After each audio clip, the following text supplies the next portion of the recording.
Buenos días, Juanji. Hola, buenos días, Conchi. Bueno, nos encontramos en tus bodas de plata como sacerdote. La primera pregunta no puede ser otra que ¿cómo te encuentras hoy? Alegre, gozoso, con paz, en términos generales. Iba a añadir a esa pregunta a ¿cómo te encuentras hoy con tus luces y tus sombras? Porque todos tenemos luces y sombras. Y hoy, aunque sea un día especial, también están las luces y las sombras. Bueno, todo esto lo estoy viviendo con paz. Hay momentos en la vida que puede estar con más turbación, con menos, pero en este momento me encuentro en un momento, yo diría, bueno. Muy bien. Y eso es el hoy. Pero si nos remontamos a 25 años, donde empezó tu vocación, que no será hace 25 años, sino que sería antes.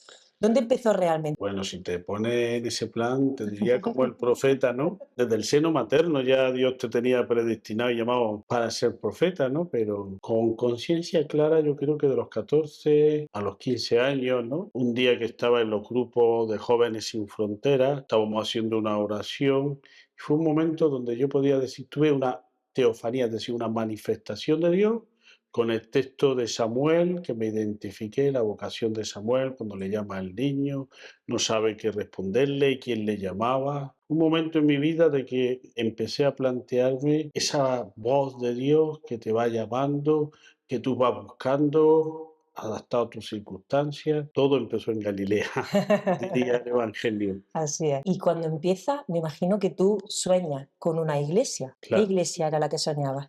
Pues mira, en aquel momento, como estaban estos grupos que teníamos mucha inquietud misionera, estaba Madre Asunción Tirado, que era una religiosa claretiana, misionera claretiana, pues ahí se nos metió mucho el tema misionero. De hecho, yo cuando ahí descubrí la vida del padre Claret, sabía que sí, Dios me llamaba para sacerdote, pero algo que en aquel momento me identifiqué con él era que no fijarme en una parroquia, tener ese espíritu como más lanzado a la misión, ese espíritu que es para todo el mundo. Y eso fue un momento en mi vida de también de descubrir que mi sacerdocio no podía estar atado solo hacia adentro, sino con una dimensión evangelizadora, misionera.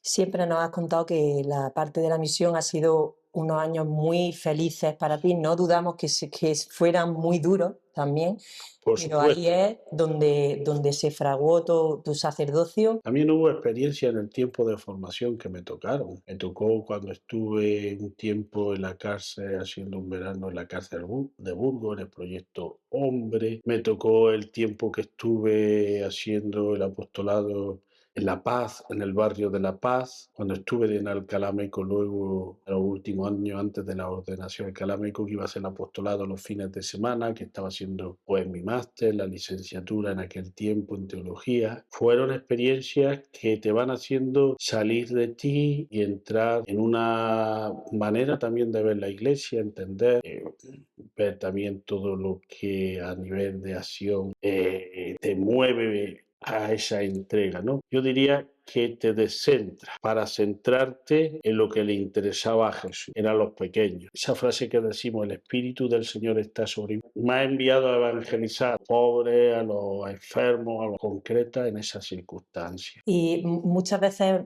se dice como que la misión es más fácil, ponemos muchas comillas, porque tienes ahí la pobreza muy de cara, ¿no? Pero antes has dicho, yo no quería como atarme a una parroquia, quería ser más, pero los caminos del Señor te Sí, traen a una parroquia. la visión hacia interno, hacia afuera, siempre el misionero está como en la iglesia muy bien visto, ¿no? Pero también hay muchos momentos duros, porque aunque fui a un lugar que hablaban español, pero tenía una cultura totalmente diferente, provenían de la lengua quichua y tenías que romper con muchas cosas. Aquello era duro. Y era duro porque había que romper con aquello y empezar a vivir de otra manera. El proceso de encarnación, de inculturación que llamamos. Y eran lugares también donde tuve que vivir afrontando la soledad. Y esa es la visión que tú tenías de la iglesia. Y cuando llegas a la parroquia, a esta parroquia, ¿qué visión? ¿Qué es lo que tú piensas que puede llegar? ¿A dónde puede llegar esta parroquia? ¿Qué pensaste en aquel momento? En aquel momento, si te acuerdas, Conchi, estábamos en el Bajo, estaba Mm. la parroquia, proceso de construcción, o la idea de construir el nuevo templo. Pero me daba cuenta que lo primero que teníamos que trabajar y dejar al Espíritu que hiciera era una comunidad parroquial, donde fuéramos de verdad esas piedras vivas, donde descubriéramos nuestros ministerios, carismas, servicios, y desde ahí anunciar la buena noticia. Eso coincide mucho con la frase que dicen mucho de esta parroquia está viva, ¿no? Está viva en la manera que dejamos actuar al espíritu, ¿no? Claro. Que muchas veces nos cuesta, pero lo mejor que siempre he apreciado en esta parroquia y valoro y quiero es ese discernimiento, ese preguntarnos dónde nos está llamando ahora Dios, qué nos llama, el no quedarnos ahí, el no aburguesarnos, el no acomodarnos, que es una tentación que tenemos. Y uno, eso con la siguiente pregunta que me surge, que es, ¿qué significa para ti hoy, 25 años después de ordenarte, ser pastor? Ser pastor, ser sacerdote, yo creo que para mí significa unirse mucho ido no solo hacia los de afuera, porque parece que estoy hablando solo hacia la misión, ¿no? Es un dejarte hacer por el Señor, un configurarte con Él para tener sus actitudes hacia afuera, hacia los demás y desde ahí seguir con otros anunciando. Ese ser pastor que nos decía el Papa Francisco, que unas veces camina adelante, otras veces tiene que ir al medio, con ese olor a oveja y otras veces atrás. Pero siempre me he ido dando cuenta de la necesidad que tenemos de estar junto al Señor, esos momentos intensos de oración, de ponernos ante el Señor para que Él siga haciéndonos y configurando. Eso que cuentas es estupendo, pero habrás tenido algún momento Pues difícil y muy difícil, ¿no? ha habido varios momentos, si hubiera sido uno solo, eso hubiera sido bonito, ¿no?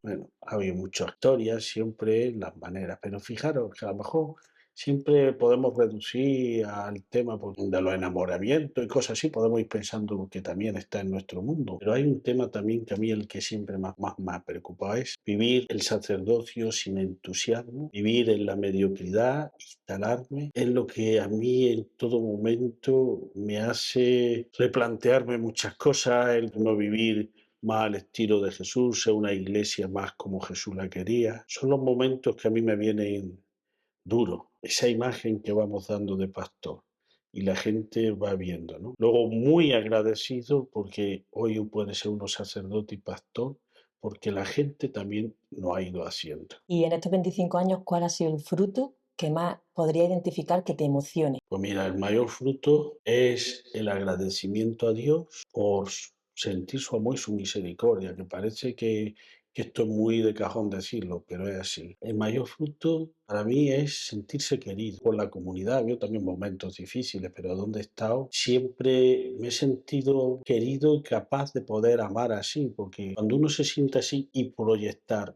una comunidad viva, gente que se entusiasma con el Evangelio, es para mí el gran regalo. Por lo tanto, creo que lo que os digo no es de mí, sino los regalos que vienen de Dios y de vosotros. Y esa respuesta se podría unir a por qué te merece la pena ser sacerdote hoy. Merece la pena porque todos tenemos una llamada en la vida y Dios te llama para algo. Y la mía se ha realizado como misionero claretiano. Aquí hemos vivido el momento también, ¿verdad?, de la construcción del templo, que parecía que era, pero la gran meta no es esa. La gran meta es seguir siendo fiel a Jesucristo y a lo que nos pide. Y eso tiene sentido. Y como os decía, el no. el no quedarnos ya, tener todas las respuestas y darnos cuenta que cada día una nueva oportunidad con todos los retos que se van presentando. El no dejarnos llevar muchas veces por la rutina, el ir perdiendo esa alegría, ¿no? Quizás que ahora se vive de otra manera, con más paz, con más tranquilidad, con un pozo mayor que te va dando los años, que te va dando el encuentro con el Señor y con los hermanos, pero como os decía, el no perder ese entusiasmo. ¿Qué le diría a esa persona que pueda encontrarse en sus 14 años en algún grupo planteándose cosillas? Quizás que se dé a los 14 o veo que va llegando ya la gente más adulta, ¿no? Van viviendo momentos importantes. Te das cuenta que Dios sigue hablando en la vida cotidiana y le diría a la gente, tenemos que practicar más la escucha, tenemos que saber escuchar mejor, tener una actitud más de apertura a su palabra y a lo que nos va diciendo a través del mundo y de las circunstancias. Dios sigue hablando. Dios sigue llamando. Quizás estamos un poco más sordos. Y ya como cierre voy a terminar con la pregunta con la que comencé. Una vez que has hecho todo el paso por esos 25 años, ¿cómo te encuentras hoy, ahora? ¿Y qué te gustaría decirle a toda la gente que te quiere? Yo me encuentro en un momento entusiasmado. Lo sabéis que hemos estado trabajando en cosas a nivel de evangelización, de proyectos pastoral, porque encuentro una fuerte llamada en el momento que me toca vivir. Decía a veces, pues quizás es más fácil vivir la dimensión misionera en un lugar más de primera línea, pero yo creo que en el lugar que estamos siempre podemos seguir dando respuestas. Y a la gente que me quiere, pues yo le diría muchas gracias, porque aunque me cuesta dejarme cuidar, porque tengo más vocación de cuidador y de servidor, pues no hubiéramos podido caminar y llevar adelante esto. Ya sabéis la frase que os digo, ¿no? Los sueños que se sueñan juntos se hacen realidad. Y hemos querido vivir este gran sueño de Dios juntos. Así que gracias por lo que me habéis regalado, vuestro tiempo, vuestras personas, el entusiasmo, la paciencia que habéis tenido cuando llego como un torbellino. Y gracias por saber acompañar. Bueno, pues creo que pongo voz a muchas personas en agradecerte tu buen ser y hacer en la parroquia. Seguro que es la misión donde has estado Y además, Conchi, está una acción de gracias que aunque uno recuerda una hora con mucho entusiasmo a la familia, a los que ya no están, a mi hermana, a mucha gente que durante la vida te ha ido acompañando, ¿no? Que te han ayudado a llegar aquí, ¿no? Y es un agradecimiento tremendo. No podría olvidarlo. Me viene toda mi historia, mi pueblo, mis raíces. Así que cuando lo recuerdo me emociono. Me vienen siempre las palabras de Pedro Casaldáliga, ¿no? Mi hermano claretiano, pastor de la iglesia, que decía, al final de la vida te preguntarán que si has amado, y yo me quedaré en silencio. Abriré mi corazón y saldrá el nombre. Pues eso, esa historia que se ha ido amasando y que se ha ido haciendo Eucaristía y vida entregada.